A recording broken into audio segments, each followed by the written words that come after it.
معزز سامعین، ماشاء اللہ بڑے پیارے انداز میں آپ نے ڈاکٹر طاہر رضا صاحب کے بلا سے نصیحت سنی اور بہت اچھی نصیحتیں فرمائیں اعمال کی اصلاح اور ساتھ ہی ساتھ سنیوں کے اندر اتحاد کے تعلق سے۔ اور ان سے پہلے حضرت مولانا صاحب قبلہ کیا اس میں عرفان صاحب قبلہ ماشاء اللہ بہت علمی تقریر کی ہے، بڑا اچھا لگا، کافی سیکھنے کو بھی ملا۔ اللہ تعالیٰ کے علم میں برکتیں عطا فرمائیں۔ اور ان سے بھی پہلے جناب راحت رضا صاحب، زاہد رضا صاحب نے بھی ماشاء اللہ، میں وہ کم سن پایا چونکہ جیسے ہی میں آیا انہوں نے مختصر کر دیا۔ اللہ تعالیٰ ان کی بھی صلاحیت میں خوب برکتیں عطا فرمائیں۔ اور ہمارے ماشاء اللہ ناظم صاحب نظامت کرنے والے نے جب اعلیٰ حضرت امام اہل سنت کا کلام پڑھا تو اس وقت وہ کیفیت کچھ اور نظر آ رہی تھی آپ لوگوں میں۔ ظاہر ہے جب نبی پاک صلی اللہ علیہ وسلم کی بات ہوتی ہے اور حضور کی شان بیان کی جاتی ہے تو دل میں ایک عجیب سا سرور پیدا ہوتا ہے۔ اعلیٰ حضرت کا جو شعر پڑھا تھا، میں تو کیا کہتے واہ کیا جود و کرم ہے شہ بطحا تیرا، نہیں یا نہیں سنتا ہی نہیں سنتا ہی نہیں مانگنے والا تیرا۔ اس کو قرآن کریم سے سمجھنے کی کوشش کریں۔ ایک تو حدیث پاک میں ہے کہ حضور علیہ الصلوۃ والسلام کے بارے میں فرمایا گیا کہ ہمارے آقا صلی اللہ علیہ وسلم کلمہ شریف کے علاوہ لفظ لا کسی سائل کو کہا ہی نہیں۔ کلمے میں لا الہ الا اللہ وہ تو کہنا ہی ہے، لیکن جب کسی سائل نے حضور علیہ الصلوۃ والسلام سے کوئی چیز مانگی تو حضور نے کبھی لا نہیں فرمایا، نہیں سنتا ہی نہیں مانگنے والا تیرا۔ اور لا فرماتے بھی کیسے؟ اس لیے کہ حضور علیہ الصلوۃ والسلام پر قرآن کریم نازل ہوا تو حضور صلی اللہ علیہ وسلم تو قرآن پر عامل ہوئے، اور قرآن میں اللہ نے فرمایا وَأَمَّا السَّائِلَ فَلَا تَنْهَرْ، اے میرے محبوب جب آپ کے پاس کوئی سائل آئے تو جھڑکو مت۔ تو رب نے منع فرما دیا تو حضور نہ کہہ ہی نہیں سکتے۔ اعلیٰ حضرت نے جو یہ شعر لکھا ہے یہ قرآن اور حدیث کی روشنی میں لکھا ہے۔ کیا جود و کرم ہے شہ بطحا تیرا، نہیں سنتا ہی نہیں مانگنے والا تیرا۔ ہمارے بزرگوں کے کلام کی تاثیر ہی یہی ہے کہ جب وہ ہم پڑھتے اور سنتے ہیں تو قرآن اور احادیث ہماری ذہنوں میں آتے ہیں، قرآن اور احادیث سے باتیں ہمارے ذہنوں میں آتے ہیں۔ اور یہ آنا چاہیے اس لیے کہ آپ سے اگر کوئی اس طرح اشعار کو سن کر سوال کرے تو you should be able to respond۔ لیکن وقت بھی بہت ہو چکا اور صبح سے میں بھی باہر ہوں، بہت تھکا ہوا ہوں، لیکن چونکہ حضرت کا حکم ہے تو مجھے بولنا تو ہے۔ کوشش کروں گا اپنے انداز میں، نیند کا غلبہ بھی ہے لیکن کوشش کروں گا کہ نیند کے غلبے کو مغلوب کرنے کی کوشش کی جائے۔ اللہ تبارک و تعالیٰ کے رسول صلی اللہ تعالیٰ علیہ وسلم نے کچھ باتیں ہمیں ارشاد فرمائی، لیکن ہمیں اور آپ کو یہ سوچنا ہے کہ جب حضور نے ہمیں کچھ بتا دیا تو اس کے خلاف اگر کوئی بھی کتنا ہی بڑا عالم کہلائے، مفتی کہلائے، شیخ الحدیث کہلائے، اگر حدیث کے الفاظ کے خلاف ہمیں اگر کوئی تعلیم دیتا ہے تو ہم اس کی بات کو ہرگز نہیں سنیں گے۔ کیا یہ بات صحیح ہے میری؟ ہمارے آقا نے ایک بات فرما دی اور دوسرا شخص اس الفاظ کے خلاف بول رہا ہے اور ترغیب کر رہا ہے کہ ہم جو کہہ رہے ہیں اس کو مانو، ہم قرآن اور حدیث سے بات کرتے ہیں، حقیقت میں وہ احادیث کے خلاف ہے، تو ہمیں اس کی باتوں کو لینا ہرگز نہیں ہے۔ اللہ کے رسول صلی اللہ علیہ وسلم نے ارشاد فرمایا، الفاظ پہ غور کیجئے گا، الانبیاء احیاء فی قبورہم یصلون۔ مفہوم کیا ہوا؟ اللہ کے جتنے بھی نبی ہیں، صرف حضرت آدم علیہ السلام کی بات نہیں، الانبیاء یہ پلورل ہے، جتنے بھی اللہ کے نبی ہیں وہ تمام کے تمام احیاء کیا ہے؟ حیات ہیں۔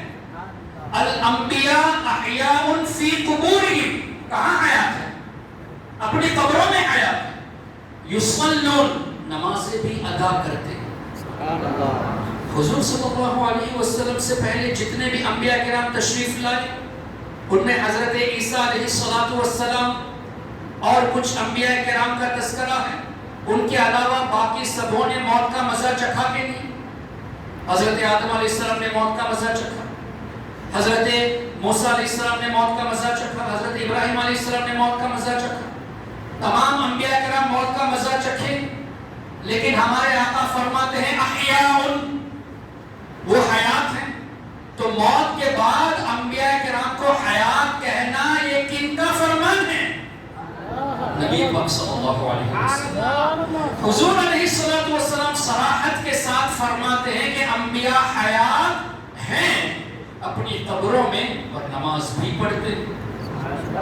اور آج کا نجدی کہتا ہے کہ نبی مردہ ہے۔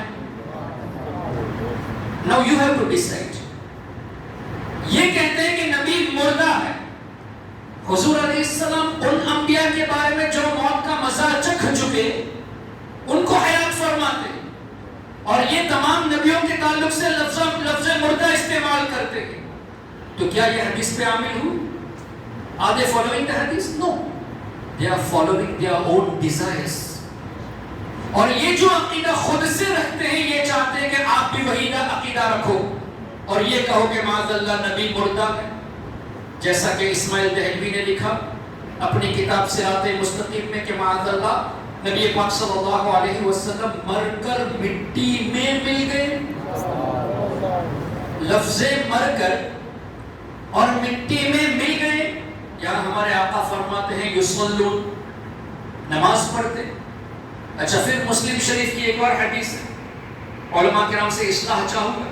حضور علیہ السلام نے ارشاد فرمایا جب میں شب معراج حضرت موسیٰ علیہ السلام کے پاس سے گزرا، مررت بموسیٰ علیہ السلام، تو میں نے دیکھا قائم یصلی فی قبری، حضرت موسیٰ علیہ السلام کو اپنی قبر میں کھڑے ہو کر نماز پڑھتے ہوئے دیکھا۔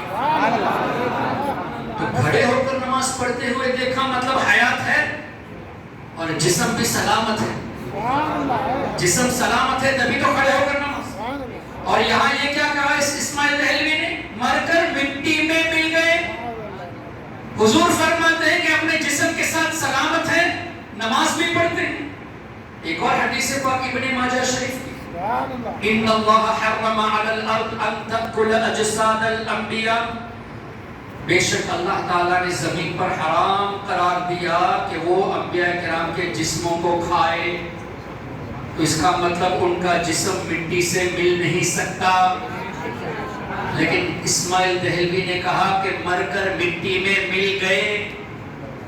اب جو اسماعیل دہلوی کو بزرگ مانتے ہیں اور یہ کہتے ہیں کہ تقویۃ الایمان ایسی کتاب ہے کہ ہر گھر میں رکھنا کار ثواب ہے، کس نے کہا جاننا چاہیں گے؟ رشید احمد گنگوہی نے فتاوی رشیدیہ میں لکھا ہے کہ تقویۃ الایمان گھر میں رکھنا یہ ثواب ہے۔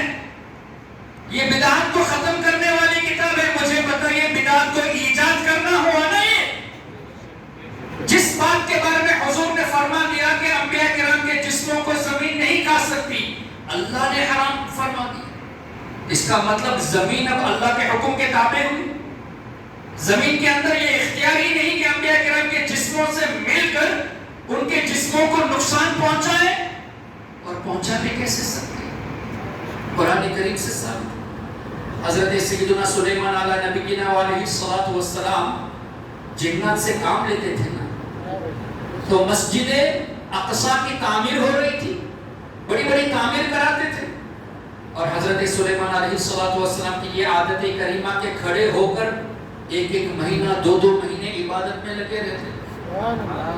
ان کا یہ طریقہ تھا، کافی لمبی عبادت کرتے، ایک مہینہ دو مہینے کھڑے رہتے ان لائٹ آف دی تفاصیل۔ تو جنات کو حکم دیا مسجد بنانے کے لیے، تو حضرت سلیمان علیہ السلام کی یہ خواہش ہوگی اللہ سے عرض کی کہ یا اللہ میری موت کا وقت آ گیا ہے، موت کا مزہ چکھنے کا، لیکن ان جنات کو معلوم نہ پڑے۔ اللہ تعالیٰ نے ایسا انتظام فرمایا کہ جنات کو حکم دے دیا تعمیر کرنے کا، اور حضرت سلیمان علیہ السلام کھڑے ہیں اپنی عصا کو رکھ کر، میں یہ نہیں کہوں گا کہ عصا کے سہارے کھڑے ہیں، اس لیے کہ عصا خوش نصیب ہے کہ اللہ کے نبی نے ہاتھ رکھا، وہ عصا خوش نصیب ہے کہ اللہ کے نبی نے ہاتھ رکھ دیا۔ نبیوں کو کسی کے سہارے کی کیا ضرورت ہے؟ تو اپنے عصا مبارک کے ساتھ وہ کھڑے تھے، عبادت میں لگے، اسی اثنا میں موت کا مزہ چکھ چکے۔ کتنا عرصہ گزرا؟ 1 سال تک جنات کو پتہ ہی نہیں چلا کہ اللہ کے نبی دنیا سے پردہ کر چکے۔ وہ تو یہ سوچ میں تھے کہ ان کی تو عادت کریمہ ہے کہ بہت لمبے لمبے عرصے عبادت ایک ہی پوزیشن میں کرتے۔ اچھا 1 سال میں موسم کی کتنی تبدیلی ہوتی ہے؟ بارش کا موسم آتا ہے، گرمی کا موسم آتا ہے، سردی کا موسم آتا ہے، لیکن حضرت سلیمان علیہ السلام کے نہ جسم اقدس سے نہ چہرے مبارک سے اس کا اثر رہا کہ وہ دنیا سے پردہ کر چکے۔ ڈسپائٹ چینجنگ آف کلائمیٹس، بارش ہو، سردی ہو، گرمی ہو، not a single difference on the appearance of Allah's Nabi Sulaiman alayhi السلام۔ تو پھر پتہ کیسے چلا؟ اللہ تعالیٰ نے دیمک کو حکم دی، انہوں نے سلیمان علیہ السلام کے جسم کو نہیں کھایا بلکہ اس عصا کو کھانا شروع کیا۔ کیوں؟ ان اللہ حرم علی الارض ان تأکل اجساد الانبیاء۔ تو دیمک نے جب عصا کو کھانا شروع کیا، اب اللہ کو منظور تھا کہ ان کی قبر بنے، روضہ اقدس بنے۔ تو جب اللہ کی مرضی ہوئی، قریب 1 سال کے بعد یہ معاملہ پیش آیا۔ جب عصا کمزور ہوا تو وہ ہٹا، تو حضرت سلیمان علیہ السلام زمین پر تشریف لائے۔ تب جنات کو پتہ چلا، قرآن کریم میں اس کا تذکرہ موجود ہے، اور حدیث پاک میں بھی جب حضور نے فرما دیا، اللہ نے حرام قرار دیا، تو زمین کو، مٹی کو یہ اختیار ہے ہی نہیں، بلکہ وہ مٹی تو خوش نصیب ہے کہ نبی کے جسم اقدس سے لگی ہوئی ہے۔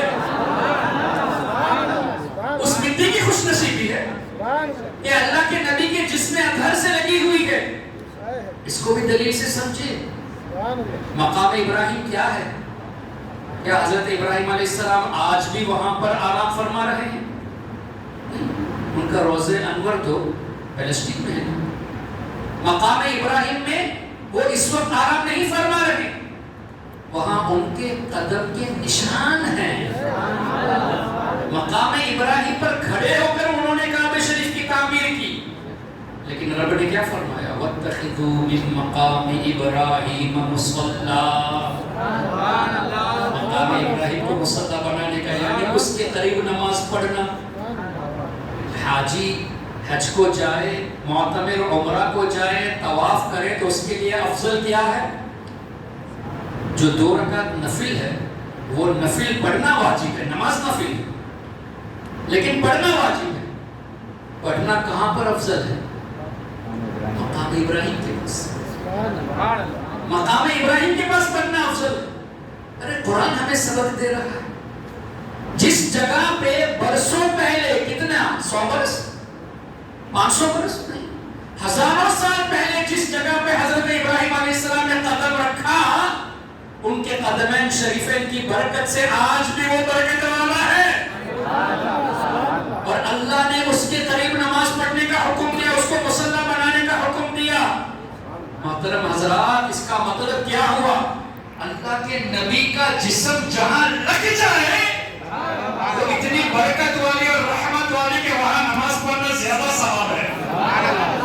اب مجھے بتائیے، جب اللہ کے نبی جہاں برسوں پہلے کچھ عرصہ قدم شریف رکھے، ہو سکتا ہے 1 دن 2 دن 1 مہینہ جب تک کنسٹرکشن چلا، اور وہ بھی شروع میں نہیں نا، جب کنسٹرکشن بڑھتا گیا تب پیر رکھنے کی ضرورت پڑی، اور پھر وہ خود بخود کھڑا بھی، اٹھنا بھی شروع ہوا، اونچا ہونا شروع ہو گیا تھا۔ تو for a limited time he kept his blessed foot and it became so blessed کہ وہاں نماز پڑھنا افضل، یعنی اللہ کی رحمت وہاں زیادہ ہے۔ تو جہاں ابراہیم علیہ السلام خود آرام فرما رہے، وہاں اگر آپ فلسطین جا کر ان کے مزار اقدس کے قریب تو کیا رتبے والی نماز ہوگی؟ یہ نہیں کہنا کہ کعبہ شریف کے قریب 1 لاکھ نماز تو ابراہیم علیہ السلام کی بارگاہ میں کیوں پڑھے؟ باقی تمام مساجد میں تو سملر ہے نا. یہاں 1 لاکھ، مسجد نبوی میں 50,000، مسجد اقصی میں 25,000. آپ اس مسجد میں پڑھو یا دلی کی جامع مسجد میں پڑھو یا لاہور میں دادا دربار کی مسجد میں پڑھو، ثواب کے اعتبار سے سملر. اسی کو حدیث میں اشارہ کیا گیا کہ 3 مساجد کی طرف سفر کے ارادے سے جانا، اس کے علاوہ اور مساجد کی طرف سفر کے ارادے سے نہ جایا جائے. اب اس حدیث کو مسکوٹ کیا جا رہا ہے کہ دیکھو تم بغداد شریف جا رہے ہو، اجمیر شریف جا رہے ہو، حضور نے تو منع فرمایا 3 مسجدوں کے علاوہ سفر نہ کرو. تو ان سے پہلا سوال تو آپ یہ کریں گے کہ تم مسجدیں بناتے ہی کیوں ہو؟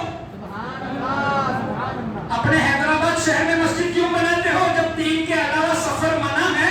تو تم اپنے گھر سے اپنے سٹی کی مسجد میں سفر کر کے کیوں آتے ہو؟ تو ماننا پڑے گا، اس کو یہ کہنا پڑے گا نہیں بھائی نماز کے لیے تو جگہ چاہیے. اچھا تبلیغ جماعت والے جب سفر کرتے ہیں اپنے اجتماعات کے لیے، بیگز اٹھا کے جو جاتے ہیں لوگوں کے ایمان کو خراب کرنے کے لیے، 100 کلومیٹر 200 کلومیٹر سفر کر کے ہی مسجد ہی میں جاتے ہیں نا.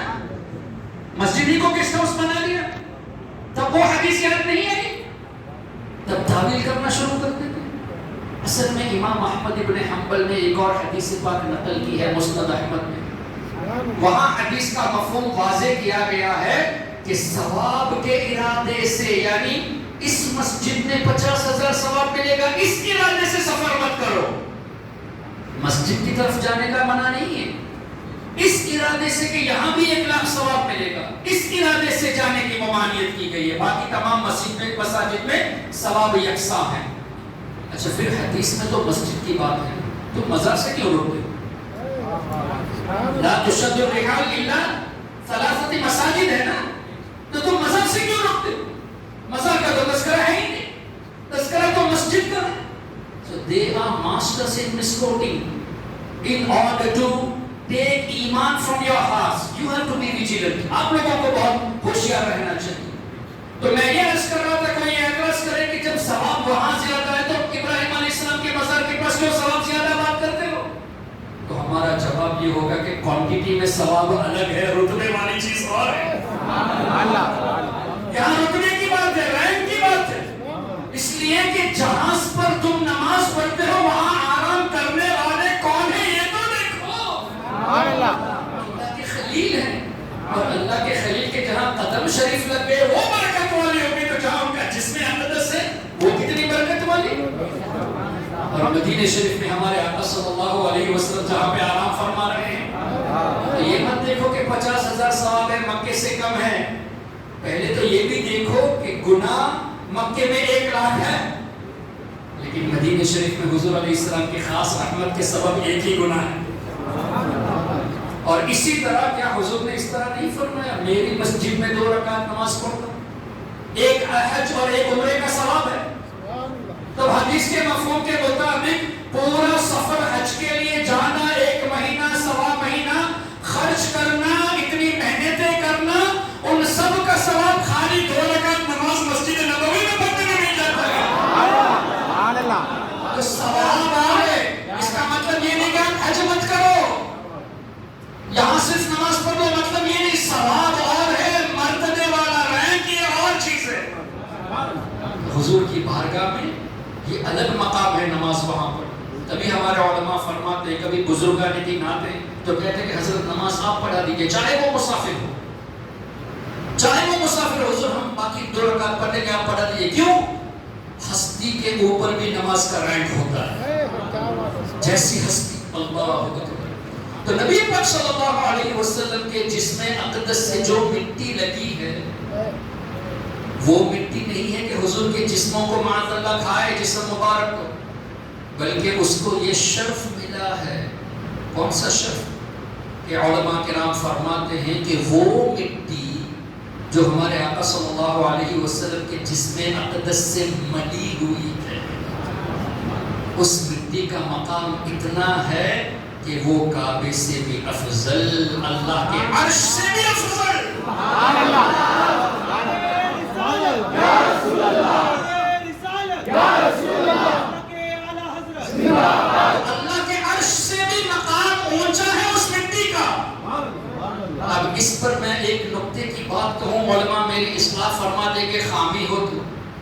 ہمارے آقا صلی اللہ علیہ وسلم ان ریالٹی نور ہے، دنیا میں لباس بشری میں تشریف لائے.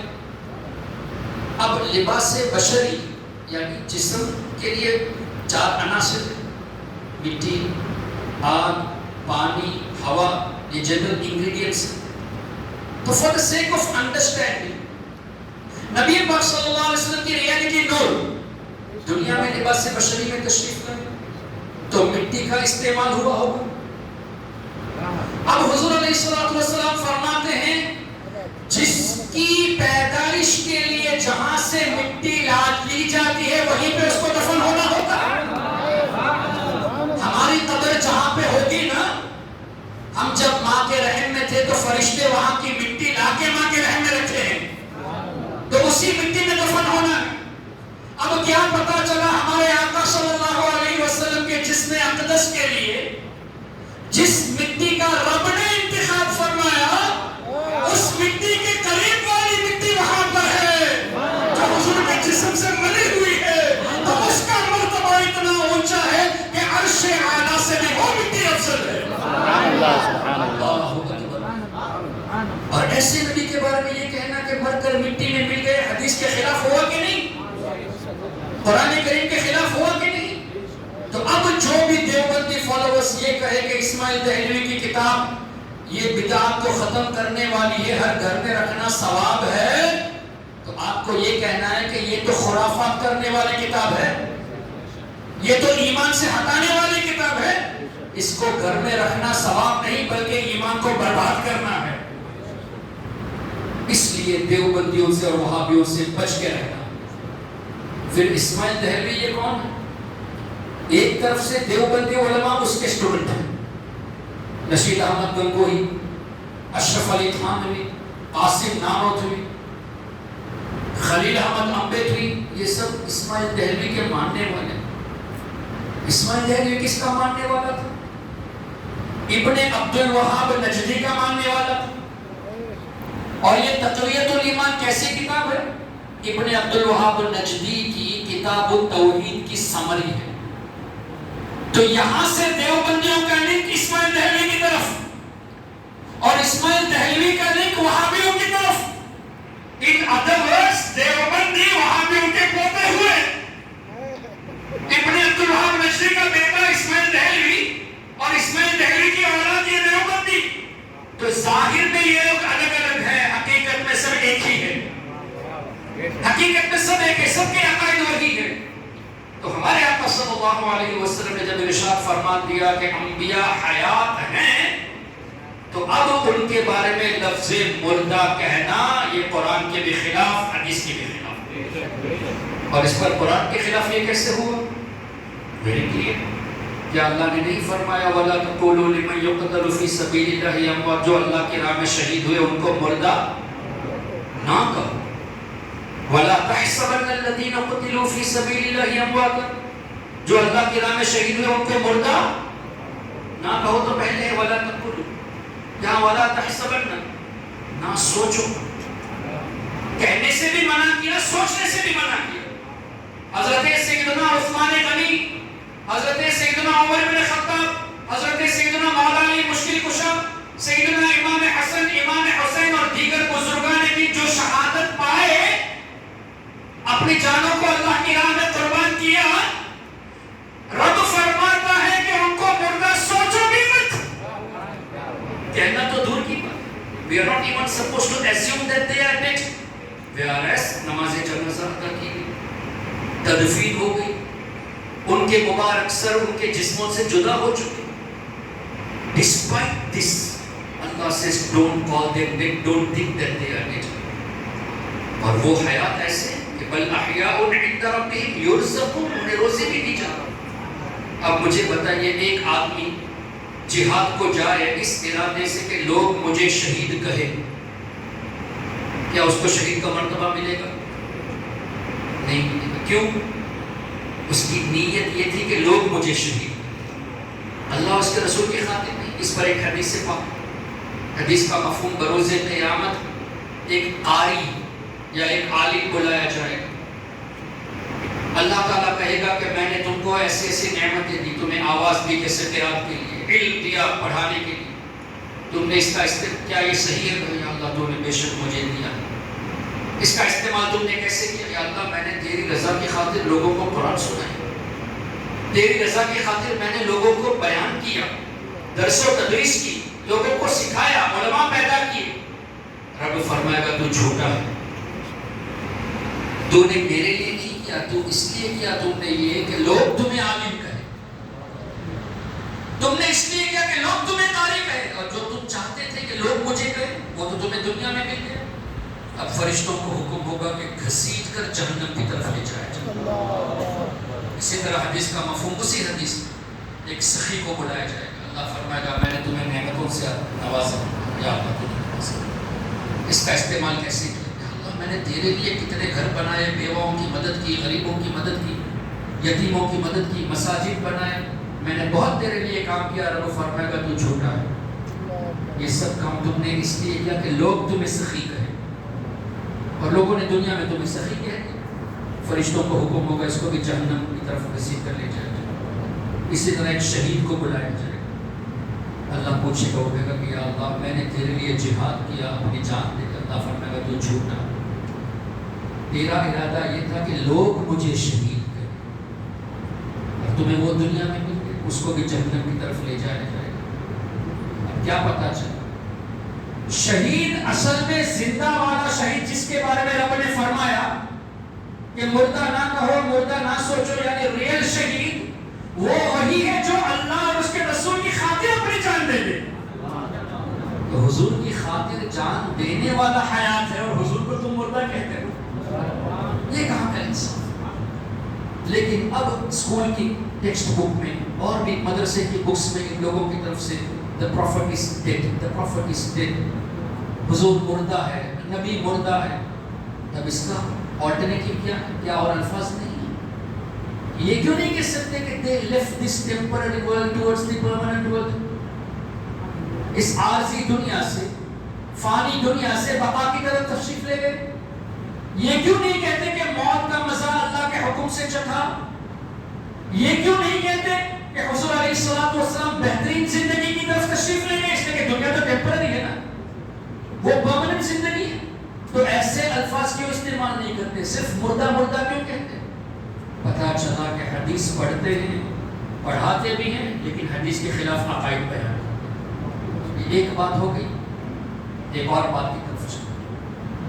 نبی پاک صلی اللہ تعالی علیہ وسلم کے بارے میں یہ نجدیوں کا کہنا ہے کہ حضور علیہ الصلوۃ والسلام کو علم غیب ایک حدیث سے پتہ چلا کہ نہیں ہے، اور بھی حدیثیں پیش کرتے، ایک بہت مشہور حدیث اس سے پیش کرتے ہیں، ثابت کرنے کی کوشش کہ حضور کو علم غیب نہیں۔ ٹھیک ہے، بتائیے کون سی حدیث میں کہتے ہیں؟ حضور علیہ الصلوۃ والسلام نے فرمایا بروز قیامت میں لوگوں کو حوض کوثر کا جام پلاؤں گا، اللہ تعالیٰ ہم سب کو حضور کے ہاتھوں سے جام نصیب فرمائے، آمین آمین۔ میں جام پلاؤں گا، پھر کچھ لوگ میرے قریب آئیں گے، فرشتے انہیں روکیں گے، میں کہوں گا یہ تو میرے اصحاب ہیں، یہ میرے لوگ ہیں۔ تو فرشتے کہیں گے کہ یا رسول اللہ آپ کو نہیں معلوم آپ کے دنیا سے جانے کے بعد انہوں نے بدعات کیے، یہاں بدعات سے مراد عقائد میں گڑبڑی کی، نئے عقائد، جیسے دیوبندی نئے عقائد کا ہے نا کہ شیطان کا علم حضور سے زیادہ ہے، یہ کسی صحابی کا عقیدہ نہیں تھا۔ قاسم نانوتوی نے کہا نا کہ اللہ کے نبی کے بعد کوئی نیا نبی آ سکتا ہے، یہ کسی صحابی کا عقیدہ نہیں۔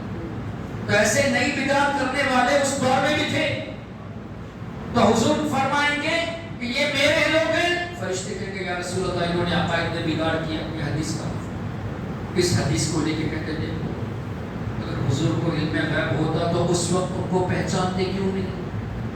یہ کیوں فرماتے کہ یہ میرے لوگ ہیں؟ جب حضور کو معلوم ہوتا کہ انہوں نے بگاڑ کیا ہے عقائد میں، تو یہ کیوں فرماتے کہ میرے لوگ ہیں؟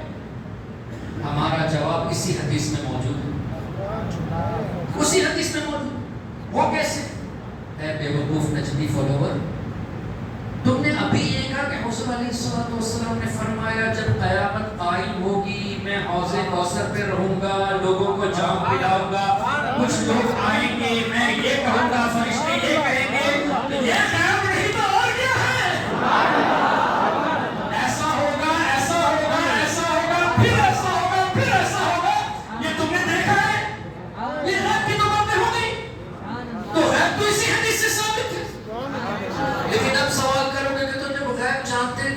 یہ کیوں کہیں گے کہ وہ میرے لوگ ہیں جبکہ انہوں نے عقائد میں بگاڑ کیا؟ ویری سمپل، ان کو ذلیل کرنا مقصود کہ اگر تم میرے خلاف نہ بولے ہوتے تو تمہیں بھی حوض کوثر کا چانس ملتا، میرے بارے میں اس طرح کے الفاظ نہ کہے ہوتے تو تمہیں بھی حوض کوثر کا چانس ملتا، چونکہ میری گستاخی کی ہے اللہ تعالیٰ تمہیں یہ نہیں عطا فرمائے گا کہ میرے ہاتھ سے تمہیں چانس ملے، تو ذلیل کرنا مقصود۔ پھر ایک اور چیز، یہ حدیث بخاری شریف میں، اسی کے اگلی یا پچھلی حدیث، اب ان کی چوری میں آپ کو بتا رہا ہوں، اسی حدیث کی اگلی یا پچھلی حدیث، اس میں ایک جملے کا اضافہ، ہمارے آقا صلی اللہ علیہ وسلم فرماتے ہیں اعرفهم ويعرفوني، وہ جو قوم ہے جو آئے گی میں انہیں جانتا ہوں، وہ بھی مجھے جانتے ہیں۔ یہ تو اسی حدیث میں جہاں یہ تذکرہ کہ ایسا ایسا ہوگا، اسی میں اعرفهم ويعرفوني، میں انہیں جانتا ہوں، پہچانتا ہوں، وہ کون لوگ ہیں میں جانتا ہوں، اور وہ بھی جانتے ہیں کہ میں اللہ کا نبی ہوں۔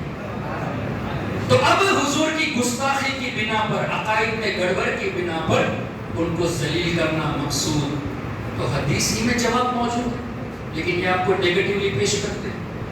اب یہ تو سوچو ہے، بے عیب نبی کے بارے میں تم عیب ڈھونڈنے کی کچھ کوشش میں لگے،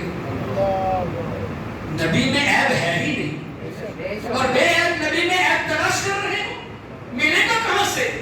ملے گا تمہیں اس طرح کہ تم لوگوں کو جھوٹ بول کر ترغیب کر دیں، حقیقت میں تو عیب ہے ہی نہیں۔ اللہ نے تو حضور علیہ السلام کو بے عیب فرمایا، اور یہ بھی ہم نہیں کہتے، صحابی رسول کا عقیدہ، حضرت حسان بن ثابت رضی اللہ عنہ کا عقیدہ ہے کہ وَأَحْسَنُ مِنْكَ لَمْ تَرَ قَطُّ عَيْنِي وَأَجْمَلُ مِنْكَ لَمْ تَلِدِ النِّسَاءُ خُلِقْتَ مُبَرَّأً مِنْ كُلِّ عَيْبٍ، اللہ نے آپ کو ہر عیب سے پاک پیدا فرمایا۔ یہ تو صحابی کا عقیدہ ہے بھائی، تو صحابہ کا عقیدہ الحمدللہ ہم فالو کر رہے ہیں۔ یہ دیوبندی نجدی کہتے ہیں کہ ہم صحابہ کے فالوورز ہیں، ہم قرآن اور حدیث کے فالوورز ہیں، in reality they are not. ایک اور ان کی شرارت، یہ کہتے ہیں کہ حضور علیہ السلام کو نہ لکھنا آتا ہے نہ پڑھنا آتا۔ دلیل، ایک دلیل تو یہ ان کی طرف سے کہ جب اقرأ بسم ربک الذی خلق یہ آیت کریمہ نازل ہوئی تو جبریل علیہ السلام نے فرمایا اقرأ، حضور نے فرمایا ما انا بقارئ، میں نہیں، انہوں نے ترجمہ کیا کہ میں لکھنا پڑھنا نہیں جانتا، وہاں لکھنے کا تذکرہ ہے ہی نہیں، ما انا بقارئ۔ تم دلیل میں یہ روایت پیش کر کے کہتے ہیں کہ حضور کو نہ لکھنا آتا ہے نہ پڑھنا آتا، دلیل ما انا بقارئ، یہاں تو تحریر کا لفظ موجود ہی نہیں، تو لفظ لکھنا لائے کہاں سے تم دلیل کے طور پر؟ دوسری بات، جبریل علیہ السلام معصوم ہیں، اللہ کے فرشتے معصوم ہوتے، انبیاء بھی معصوم۔ اگر حضور علیہ السلام کو لکھنا پڑھنا نہ آتا ہو اور اقرا ما انا بقارئ کا مطلب مجھے لکھنا پڑھنا نہیں آتا، اگر یہی ہے تو معصوم فرشتہ جس کو نہیں آتا اسے بار بار اصرار کیوں کرتے نہیں آپ کو پڑھنا ہی چاہیے؟ ایک مرتبہ فرمایا اقرا اقرا اقرا، تب کسی کو نہیں آتا تو اس پر زبردستی کیوں نہیں، تم کو پڑھنا ہی پڑے گا، illogical بات ہوگی۔ اچھا مجھے بتائیے، ان سے پوچھئے آپ کہ تم کہتے ہو کہ لکھنا پڑھنا نہیں جانتے، تو کیا جبریل علیہ السلام ایک پیپر لے کے آئے تھے کہ پڑھیے؟ ثابت کرو، اقرا کے وقت کیا ایک پرچی لے کر آئے تھے کہ اللہ کے نبی پڑھیے اقرا؟ اگر یہ پیپر ثابت کر دیتے ہو اور حضور نے فرمایا ہوتا کہ نہیں میں لکھنا پڑھنا نہیں جانتا تو بات کچھ اور ہوگی، وہاں کوئی پرچی تو تھی نہیں، تب مانا کیا ہوگا؟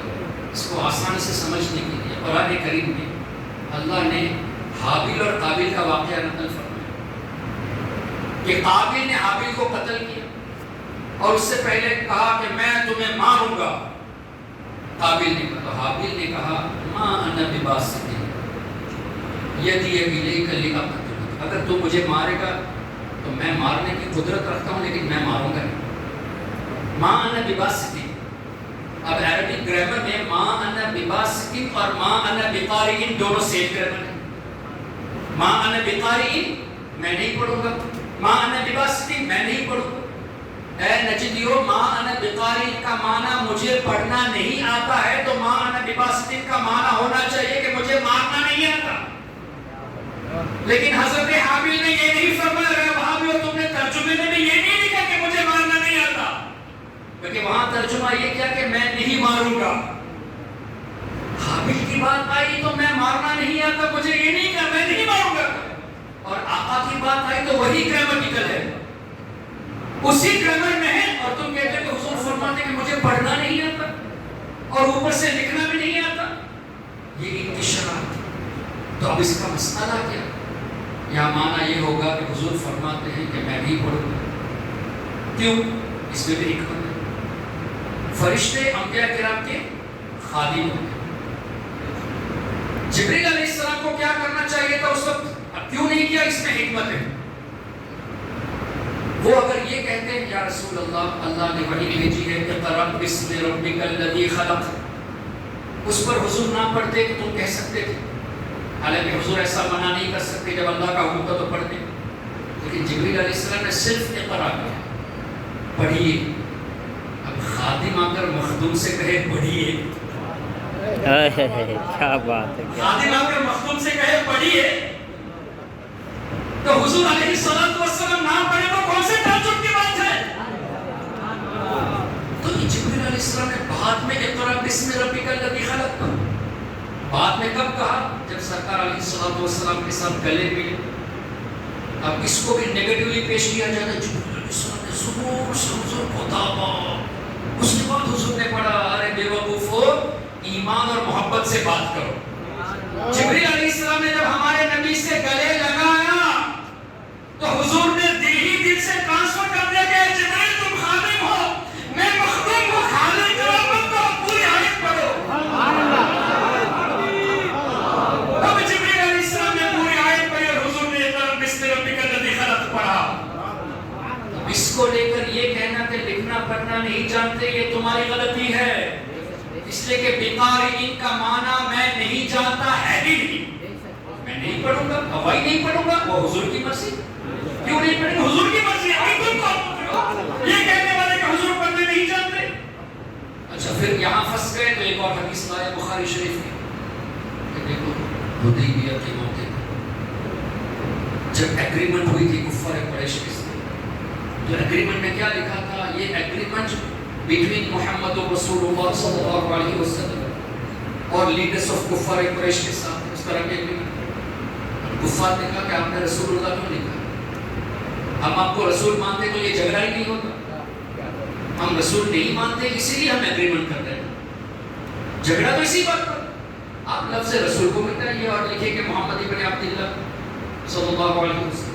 تو حضور علیہ السلام نے مولا علی مشکل کشا کو فرمایا اے علی اس کو مٹا دو، حالانکہ حضور کی اطاعت فرض ہے، لیکن حضرت علی رضی اللہ عنہ نے وہاں کمال کا ادب دکھا دیا، یا رسول اللہ لفظ رسول اللہ میں اپنے ہاتھ سے مٹاؤں؟ کیا ان کا ایمان؟ How can I erase your name یا رسول اللہ کہ محمد رسول اللہ یہ ہمارا ایمان ہے، میں کیسے اس کو مٹاؤں؟ انہوں نے ادب کے ساتھ منع کر دیا، یا رسول اللہ میں یہ کام نہیں کر سکتا۔ اب حضور علیہ السلام نے کہا ٹھیک ہے، وہ پرچہ دکھایا گیا، حضور نے اپنے ہاتھ سے اس کو مٹایا۔ اب اس حدیث کو لے کے کہتے ہیں حضور کو پڑھنا آتا ہوتا تو پرچہ مانگ کر یہ کیوں پوچھا کہ کہاں لکھا ہے؟ یہ ان کی دلیل۔ اب ہمارا ایک لاجیکل آنسر یہ ہے کہ آپ لوگوں نے جب کوئی دکان خریدتے ہیں، کوئی مکان خریدتے ہیں یا رینٹ پہ لیتے ہیں تو ایگریمنٹ بناتے ہیں کہ نہیں؟ اس میں this agreement is between so and so کہہ کے لکھا ہوتا ہے ڈیٹ کے ساتھ، ٹھیک ہے، لائر کے تھرو ایگریمنٹ بنتی ہے، اس میں class number 1، class number 2، class number 3 ہوتا ہے۔ اب ایک کلاس میں ایک ایسی بات لکھی ہے جو آپ کے موافق نہیں ہے، تو آپ کیا کہیں گے؟ نہیں اس بات سے میں متفق نہیں۔ تو آپ لائر کو کہیں گے کہ اس کو ہٹا دو، مجھے کون سے نمبر کی بات کر رہے ہیں، کس پیج کی بات کر رہے ہیں، فلاں پیج میں۔ تو یہ پوچھنا کہ کہاں لکھا ہے یہ اس بات کی دلیل نہیں کہ جانتے نہیں، وہ تو ایزی کرنے کے لیے چلو جلدی کام ہو جائے، یہ بھی تو ممکن ہے۔ اس سے یہ کہاں ثابت ہوگا کہ حضور پڑھنا نہیں جانتے اس لیے کہ پوچھا کہ کہاں لکھا ہوا ہے؟ چلو اگر اس سے تم مطمئن نہیں ہو تو یہ بخاری شریف کی حدیث ہے، اسی کی اگلی یا پچھلی حدیث حضور علیہ الصلوۃ والسلام کے بارے میں لکھا ہے کہ حضور نے اپنے ہاتھ سے مٹایا وَكَتَبَ، اور اپنے ہاتھ سے لکھا وَكَتَبَ کا لفظ ہے کہ اپنے ہاتھ سے محمد ابن عبداللہ حضور نے لکھا۔ اے وہابیو، تم ایک حدیث کو لے کر یہ کہتے ہیں کہ حضور لکھنا پڑھنا نہیں جانتے، جبکہ وہاں یہ آنسر ہے ہی نہیں، تمہاری دلیل ہے ہی نہیں۔ اگر for the sake of argument وہ ہے تب بھی اسی کے بازو والی حدیث میں کتبہ کا لفظ لکھا ہے نا کہ اپنے ہاتھ سے لکھا، اس کو کیوں نہیں مانتے؟ یہ بھی بخاری میں، یہ بھی اسی کے بازو والی حدیث ہے۔ کیا پتا چلا ان کی منافقت؟ حدیث جب ایک پڑھی تو دوسری پڑھی، درس دیتے تو پوری بخاری شریف کی حدیثیں پڑھتے، ایک چیپٹر میں کئی حدیثیں پڑھتے، تو نیکسٹ حدیث میں یا پچھلی حدیث میں ذکر ہے تو اس کو پاس کر کے آئے تو اس کو چھپا جائے، اس کو لے کے فوکس کرتے ہو۔ یہ منافقت ہے ان لوگوں کی۔ اب کیا پتہ چلا اللہ کے رسول صلی اللہ علیہ وسلم کی شان بیان کرنے کی بات آتی ہے تو یہ اپنا نفاق ظاہر کر رہے ہیں۔ اب عوام تو قرآن اور حدیث کھول کے دیکھے گی نہیں کہ اس آیت کی تفسیر کیا، چلو بخاری اٹھا کر دیکھیں کہ یہ حدیث کہاں ہے، یہ تو نہیں تھی۔ ایک اور مثال دے دیتا ہوں آپ کو، آج کل بہت مچل رہا ہے اپنے طریقے سے شیطان مرزا انجینئر علی، بہت لوگوں کو گمراہ کرتا، ایسی ایسی باتیں بزرگوں کی شان میں کرتا ہے، معاذ اللہ رب العالمین، کے سننے والے اس کی باتوں کو سن کر مرغوب ہو جاتے، ایک دم مائل ہو جاتے۔ اس نے ایک موقع پر کہا کہ ترمذی شریف میں حدیث ہے کہ حضور علیہ السلام نے اللہ کو نہیں دیکھا۔ میں نے اس کا ریپلائی بھی دیا، یوٹیوب میں وہ موجود ہے۔ میں نے ریپلائی میں یہ کہا کہ مرزا انجینئر علی نے اپنے ویب سائٹ میں جس ترمذی شریف کو اپلوڈ کیا ہے اور جس حدیث نمبر کو لے کے کہا کہ حضور نے اللہ کا دیدار نہیں کیا، اس کے بعد والی حدیث میں یہ لکھا ہے کہ رأیت ربی، میں نے اپنے رب کو دیکھا ہے۔ اسی کے بعد والی حدیث اور اسی کی پبلشنگ جو اس نے اپلوڈ کیا ہے، اسی کے ویب سائٹ میں ترمذی جو اپلوڈ ہوئی ہے، اس میں ایک حدیث میں یہ ہے کہ حضور نے اللہ کو نہیں دیکھا، دوسری حدیث میں فرمایا کہ حضور نے اللہ کو دیکھا، اور یہ حدیث بھی موجود ہے کہ حضرت عباس رضی اللہ عنہ فرماتے، حضرت ابن عباس رضی اللہ عنہ کہ ہمارے نبی نے اللہ کو دیکھا ہے۔ یہ کئی حدیثیں موجود ہیں، تفسیر ابن کثیر میں بھی ہے، ترمذی شریف میں بھی۔ تو میں نے جواب یہی دیا کہ تم حدیث کو پڑھ کر کتاب کو سامنے رکھ کر یہ کہتے ہو کہ حدیث میں حضور نے اللہ کا دیدار نہیں کیا، جبکہ نیکسٹ حدیث بتاتی ہے کہ حضور نے اللہ کا دیدار کیا۔ تو اس کا مطلب جان بوجھ کر چھپاتے ہیں۔ تو یہ لوگ قرآن اور حدیث کو پڑھ کر آپ کو گمراہ کرنے کی کوشش کرتے ہیں۔ As we do not refer to حدیث، ہم تو بک کھول کے دیکھتے نہیں ہیں، جنرل پبلک تو ہمارا نوجوان پھنس جاتا ہے۔ سو اب یہ نہ سوچے کہ ہم عالم نہیں ہیں، ہم کیسے ریسرچ کریں، علماء تو موجود ہیں۔ کوئی بات ایسی سنیں جو آپ کو بظاہر لگ رہی ہو کہ انجینئر صحیح کہہ رہا ہے، طارق مسعود صحیح کہہ رہا ہے، طارق جمیل صحیح کہہ رہا ہے، بظاہر یہ لگے تو فوراً اپنے علماء کے پاس آ کے پوچھنا کہ یہ کہہ رہا ہے، اس کی حقیقت کیا ہے، تو وہ آپ کو کتاب کھول کر دکھائیں گے کہ نہیں، اس حدیث کا ترجمہ اس نے اس طرح غلط پیش کیا، اور اس کے بعد والی حدیث میں اس کی وضاحت موجود ہے۔ اگر آپ خود سے فیصلہ کریں گے ارے یار دلیل دیتی ہے، بات ختم، انجینئر نے صحیح کہا، تو آپ سیدھے راستے سے ہٹ جائیں گے۔ کیوں آپ کو گمراہ کرنے کی کوشش میں لگے؟ Therefore you should be vigilant۔ اسی لیے عقائد اہل سنت پڑھنا اشد ضروری ہے، لیکن انفارچونیٹلی کوئی میری بات کو برا مت مانے، جو بات حق ہے وہ تو کہنی پڑتی ہے، اور برا لگے بھی تو 2 روٹی زیادہ کھا لے، مجھے کچھ فرق نہیں پڑے گا۔ حقیقت یہ کہ ہم نے آپسی اختلاف میں اتنا اپنوں کو ڈیووٹ کر دیا کہ وہابی کیا کرتا ہے ہمیں دیکھنے کا ٹائم ہی نہیں۔ آپ کے حیدرآباد میں بردر عمران فتنہ پھیلا رہا، یوتھ کلب فتنہ پھیلا رہا، اور بھی کوئی عورت ہے وہ فتنہ پھیلا رہی، ان کا جواب دینے کے لیے آپ کے پاس ٹائم نہیں۔ اور سنی علماء کے اشتہار کو فیس بک میں اور یوٹیوب میں لگا کر ان کی علماء کی تصویر کے ساتھ آگ کو کریٹ کر کے یہ دکھانا چاہتے ہوئے یہ عالم جہنمی ہے. Who gave you the rights؟ یہ آپ کو نہیں کہہ رہا، جو کرے اس کو کہہ رہا. آپ کو حق کس نے دیا کہ ایک سنی عالم دور سنی عوام کے لیے آپ نہیں کہہ سکتے کہ وہ آگ میں ہے؟ Who gave you the right to say کہ وہ جہنم میں ہے یا وہ جہنم میں جائے گا؟ تمہیں حق کس نے دیا ہے؟ اتنے میں لڑائی میں فوکس کرتے کرتے اپنا وقت ضائع کر دیتے یہ لوگ. اور آپ کا یہاں وقت ضائع کرنا، وہابیوں کو تو مزے ہیں، ان کے خلاف کوئی بولنے والا رہا نہیں، اس لیے کہ جو اپنے آپ کو کٹر سنی کہتے ہیں وہ اپنوں میں ہی الجھے ہوئے. تو وہابیوں کی کلپس کا جواب دے گا کون؟ دینے والا نہیں، جو دینے والے ہیں وہ اپنوں میں مصروف ہیں. تو ہوا کیا؟ ان کی کلپس سن سن کر عوام ان کی طرف جا رہی ہے، اور وہی عوام ہمیں دیکھتی ہے. جب دیکھو یہ اس عالم کی برائی کرتا ہے، وہ اس عالم کی برائی کرتا ہے، یہ دعوت اسلامی کی برائی کرتا ہے، یہ سنی دعوت اسلامی کی برائی، یہ تاج الشریعہ کی برائی کرتا ہے، یہ مدنی میاں کی برائی کرتا ہے. یہ اسی میں لگے رہو گے، اسی میں اپنا وقت برباد کرتے رہو گے. کب دیکھو گے کہ ارے یار وہ کسی کا بھی مرید ہو سنی ہے تو جنتی تو ہے نا؟ جس کے دل میں ایمان رائے کے دانے کے برابر بھی ہوگا وہ جنتی ہے. لیکن جو گستاخ ہے وہ تو جنتی ہونے کا سوال نہیں ہے نا. تو ایک جنتی سے تم جا کے لڑتے ہو، اور جو حضور کی گستاخی پھیلا رہے اس کی طرف توجہ ہی نہیں. میں اس لیے کہہ رہا ہوں کہ توجہ نہیں ہے، اس کا مطلب یہ نہیں کہ آپ لوگ توجہ نہیں دیتے. اس لیے کہہ رہا ہوں کہ ایسے فتنہ کرنے والے سنی علماء کے خلاف بولنے والے انسٹاگرام میں مجھے میسج کرتے، فیس بک میں مجھے میسج کرتے. نام کیا ہے؟ فار ایگزامپل، سیف نام نہیں، ایک سیمپل سے ٹائیگر آف اہل السنہ اپنا نام، مشن اہل السنہ، رد دیوبندیت، رد وہابیت، اور مجھ سے کہتے ہیں کہ حضور فلاں نے یہ بولا، جواب ارشاد فرما دو. تم نے اپنے چینل کا نام ہی رکھا ہے کہ کناکن سنی، تو تمہیں چاہیے کہ خود جواب دو. تم کناکن سنی ہو، تمہارے نام فیس بک اور انسٹاگرام میں ایسے پیجز کو کریٹ کیے ہو، تو سوال مجھ سے کیوں کرتے ہو؟ خود میں کیوں صلاحیت نہیں ہے؟ تو کہتے ہیں نہیں حضور اس کا جواب آپ بتا دیں تو ہم ذرا ڈھونڈ کے کر لیں. تو تمہیں لوگوں کے ایمان کو جو خراب کر رہے ہیں ان کو جواب دینے کے لیے تم ہمارے پاس آتے ہو، اچھی بات ہے، ہم مدد کریں گے. لیکن ایٹ دا سیم ٹائم تم ان سنیوں کے خلاف بولنا چھوڑ دیتے تو تمہاری توجہ یہاں پر ہوتی. تم عقائد پڑھے ہوتے، جواب سیکھے ہوتے، ان کے اعتراضات کو پڑھے ہوتے. انفارچونیٹلی یہ چیز نہیں ہوتی. مجھے افسوس زیادہ اسی وقت ہوتا ہے جب ان کے نام، پیجز کے نام ایسا لگتا ہے کہ بہت زبردست عالم ہوں گے، تو میں کبھی کبھی جی حضرت فرمائیے گا کہ لکھتا ہوں تو پتہ چلتا ہے کہ حضرت اس کا جواب چاہیے.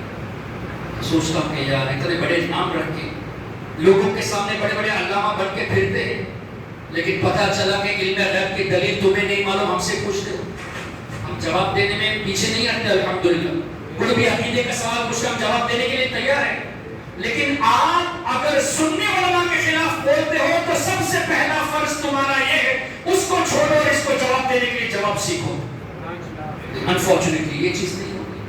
ہمارے علماء کا ادب کیا جائے، بزرگوں کا ادب کیا جائے. جیسے حضرت نے فرمایا کہ اعلیٰ حضرت کی بارگاہ وہ بارگاہ تھی کہ ہر مشائخ، ہر سلسلے کا شیخ اعلیٰ حضرت کی بارگاہ میں حاضری دیتا.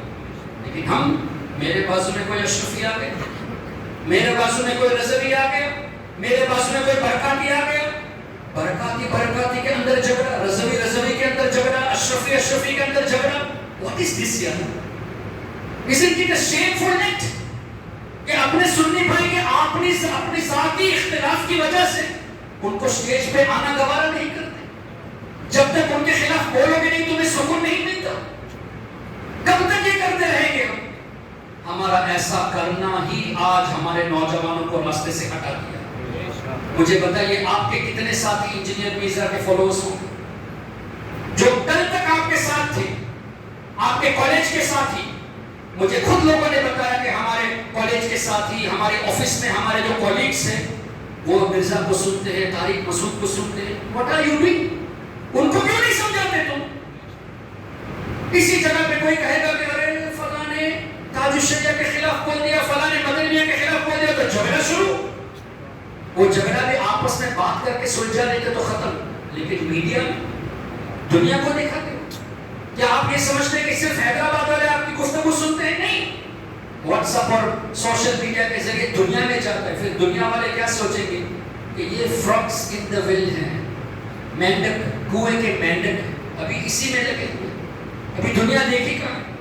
میں آپ کو سیریسلی بتا رہا ہوں، الحمدللہ دنیا گھوما ہوا ہوں، اللہ کا بہت بڑا فضل ہے.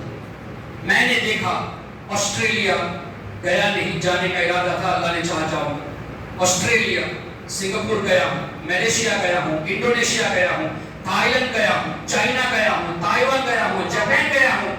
یہاں کہیں بھی نہ ہمارے رضوی حضرات کا کام ہے نہ اشرفی حضرات کا کام نہیں. ایک دو انڈیویجولی کام ہو ایک الگ ہے، لیکن ایک منتظم ایک نظام کے طور پر جو کام ہونا چاہیے وہ فارسٹ میں آپ کو نظر نہیں ہے. ایسی جگہ پہ آپ کو ملیں گے تو دعوت اسلامی والے. جاپان میں جلوس نکالنے والے دعوت اسلامی، بینکاک میں جہاں عیاشی عام ہے وہاں جلوس نکالنے والے دعوت اسلامی، جرمنی میں 12 کے قریب مرکز ہے دعوت اسلامی کے، فرانس میں ان کے مرکز ہے، اٹلی میں ان کے مرکز ہے. ان کے خلاف بولتے ہو، ارے ان کا جیسا 1% کام کر کے تو دکھاؤ. مسائل میں اختلاف ہو سکتے ہیں لیکن اس کا مطلب یہ نہیں کہ ان کے کام کو تم چھوڑ دو. دعوت اسلامی کی ویب سائٹ ابھی کھول کے دیکھ لو، کتنی اعلیٰ حضرت کی کتابیں جو چھاپنا کم ہو گئی تھی انہوں نے صرف چھاپا نہیں بلکہ PDF فارم میں بھی کر دیا. ہمارے بڑے بڑے اکابرین کی کتابیں جو ہم لوگ نام تک نہیں جانتے تھے، اصول حدیث کی کتابیں، اصول فقہ کی کتابیں، دعوت اسلامی کے ویب سائٹ پہ جاتے تو وہ تمام کتابیں موجود ہیں. اور آج سے 25 سال پہلے تک صرف دیوبندیوں کی کتابیں چھپتے تھے اور ہمارے سنی مدارس میں دیوبندیوں کی چھپی ہوئی کتابیں پڑھائی جاتی تھی، علماء موجود ہے. اس کے بعد مبارکپور جامعۃ الاشرفیہ والوں نے خود سے اس کا انتظام فرمایا اور آج دعوت اسلامی والے یہ کرتے. یہ بات حقیقت ہے. اگر آپ وہ کام کرتے ہو پھر اس لائق ہو گئے کہ اختلاف کرو تو بات الگ. آپ کو تو بیسک عقیدہ نہیں پتا اور آپ گئے علماء کے خلاف بولنے والے کہ وہ جاہل ہے، یہ جاہل ہے، وہ عالم ہے. ارے کوئی عالم ہے یا نہیں تمہیں کیسے پتا ہے؟ میں نے بھی کسی مدرسے میں کوئی تعلیم حاصل نہیں کی لیکن مجھے علامہ کہہ کے بلاتے ہیں. کسی مدرسے میں تعلیم حاصل نہیں کی. اور عالم کی ڈیفینیشن کیا ہے؟ جو ضروریات دین کے مسائل خود سے کسی کی مدد کے بغیر نکال سکے، یہ معمولی ڈیفینیشن ہے. اور الحمدللہ میں اگرچہ جاہل ہوں لیکن میرے استاد مولانا نور الحسن نوری صاحب جو دیوریا کے ہیں، بریلی شریف میں پڑھا چکے ہیں، وہ سری لنکا جب تشریف لائے تو ہم فجر کے بعد اور مغرب کے بعد بزنس بھی کرتے اور فجر کے بعد مغرب کے بعد ان کے پاس جا کر تھوڑا پڑھ لیتے تھے. تو جب میں نے ایسا کیا مجھے علامہ کہتے ہو کیا یہ اسلامی صاحب نے ایسا کسی سے پڑھا نہیں ہوگا؟ ضروری ہے کہ مدرسے میں پڑھے تو ہی تو عالم کہو. مفتی مجیب اشرف صاحب کے بڑا اپنے وقت کے بڑے عالم ہیں کہ نہیں؟ حضور اشرف الفقہاء ہے کہ نہیں؟ مجھے بتائیے کون سے مدرسے میں انہوں نے تعلیم حاصل کی؟ دکھا دیجیے. کیا منظر اسلام میں پڑھا تھا؟ کیا مظہر اسلام میں پڑھا تھا؟ کیا جامعۃ الاشرفیہ میں پڑھا تھا؟ نہیں. پوری کی پوری تعلیم حضور اشرف الفقہاء نے مفتی شریف الحق امجدی رحمۃ اللہ علیہ کے پاس پڑھا ہے. ان کو مفتی کہتے ہو؟ ہے مفتی، بے شک ہمارے اکابر ہے. یہ مت دیکھو کہ مدرسے میں پڑھے تو ہی عالم ہے. بہت ممکن ہے کہ پرائیویٹ میں علماء سے پڑھے ہو، وہ کتابیں پڑھ لی جو درس نظامی میں ہے، عالم ہیں. اور کووڈ کے بعد تو آن لائن کا زمانہ آ گیا. کتنے ایسے لوگ جو میرے سامنے کل کچھ نہیں جانتے آج میں ان کے سامنے چھوٹا نظر آتا ہوں کہ انہوں نے کووڈ میں 3 سال کے اندر عالم کورس بھی کر لیا. کیوں؟ گھر بیٹھے روزانہ 4-4 5-5 گھنٹے دے دے عالم کی کتابیں پڑھ سکتے. تو یہ بھی تو ممکن ہے نا. So who gave you the right to see کہ یہ عالم نہیں وہ عالم نہیں؟ جیسے حضرت نے فرمایا کہ تکبر کے بارے میں غوث پاک کا فرمان، یہ تکبر نہیں تو اور کیا کرے، وہ عالم تھوڑی ہے. پہلے تم اپنے کو دیکھو کہ کتنے پانی میں تم خود ہو. سامنے والے کے بارے میں یہ کہنا کہ اس کے پاس یہ نہیں، اس کے پاس یہ نہیں، یہی تو تکبر ہے، یہی تو فخر ہے کہ اپنے کو بڑا سمجھتے ہو کہ میں کچھ پڑھا لکھا ہوں وہ تو پڑھے گی نہیں. ان چیزوں سے باز آئیے. چونکہ یہاں نوجوان زیادہ اس لیے میں کہہ رہا ہوں ان چیزوں سے باز آئیے. جتنے بھی اختلاف رہے ہو گے ہمارے علماء کے علماء تک چھوڑ دیں. کیوں؟ آج اختلاف کیا کل ایک ہی دسترخوان میں کسی مسئلے پر دونوں مل کر بیٹھ کے بات کریں گے. اور آج آپ ان کے خلاف بولیں گے تو ان کو ایک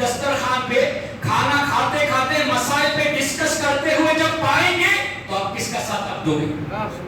ان کو حق ہے علمی اختلاف کرنے کا، ہمیں کسی نے حق نہیں دیا. ہمیں بس یہی کرنا ہے کہ وہابیوں کے اعتراضات کو سیکھیے، جواب اس کا سیکھیے، لوگوں کے ایمان کو بچائیے. آپ کے سامنے آپ کا کوئی خاص آدمی بھی اگر کسی عالم کی برائی کرے تو اس کی باتیں سن کے آپ برائی کرنے مت چلے جائیں، اس کو روکو، یہ تمہارا کام نہیں ہے. انہوں نے کیا ہے، ان کے ذمہ دار یہ خود ہے. ہم اسی وقت کر سکتے ہیں جب اس لیول کے عالم بن جائے. اس لیول کا عالم کا مطلب کیا ہوا؟ خالی عالم دین علامہ مفتی نہیں، وہ ایک بہت ہائی لیول کی بات ہے. اور میں آپ کو ایک بات بتا دوں گفتگو ختم کرنے سے پہلے، حضور معذرت وقت تو ہے. اعلیٰ حضرت امام اہل سنت کی کتاب پڑھیے. اعلیٰ حضرت فرماتے ہیں، امام عبدالوہاب شاہرانی رحمۃ اللہ علیہ جو اپنے وقت کے بہت بڑے وقت کے غوث تھے، مصر میں ان کی مزار ہے، ان کے حوالے سے اعلیٰ حضرت فرماتے ہیں کہ انہوں نے لکھا کہ شیخ زکریا الانصاری فرماتے ہیں. شیخ زکریا انصاری کون ہے؟ جن کی مزار امام شافعی کے مزار کے بازو میں، اپنے وقت کے بہت بڑے شافعی امام. وہ فرماتے ہیں کہ جب تک شریعت کا علم پورا کا پورا حاصل نہ کرو، جیسے قرآن کی اس آیت کا کیا مطلب بنتا ہے، اس لفظ کے کتنے معنی ہیں، اس آیت کا بظاہر ٹکراؤ اس آیت سے کیوں ہے، اس کا جواب کیا ہے، اس آیت کا حدیث سے ٹکراؤ ظاہر میں ہے تو اس کا جواب کیا ہے، فلاں حدیث سے فلاں حدیث کا ٹکراؤ، یہ تمام چیزیں جاننے تک اصول قرآن، اصول حدیث اور لغت میں، لینگویج میں ہر عربی کے لفظ کے کتنے کتنے معنی، کہاں کہاں کون سا معنی فٹ ہوتا ہے، یہ سب جاننے تک تمہیں حق نہیں کہ ایک مجتہد کی طرف کہو کہ مجتہد امام نے خطا کی.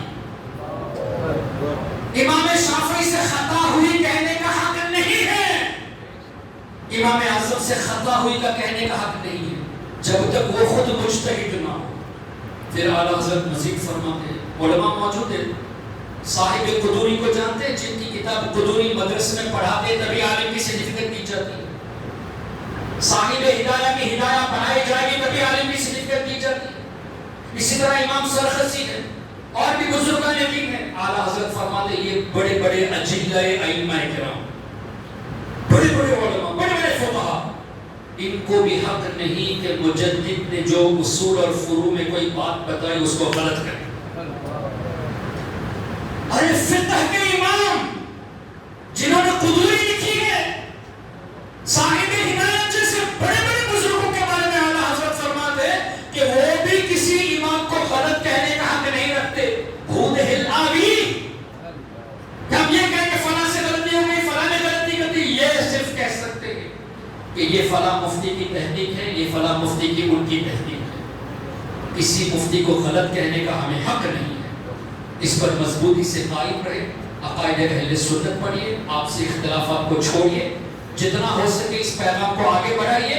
جیسے میں نے کہا کسی کو برا لگے تو اس کو اپنے حال پہ چھوڑ دو، آپ اس میں ملوث مت ہونا.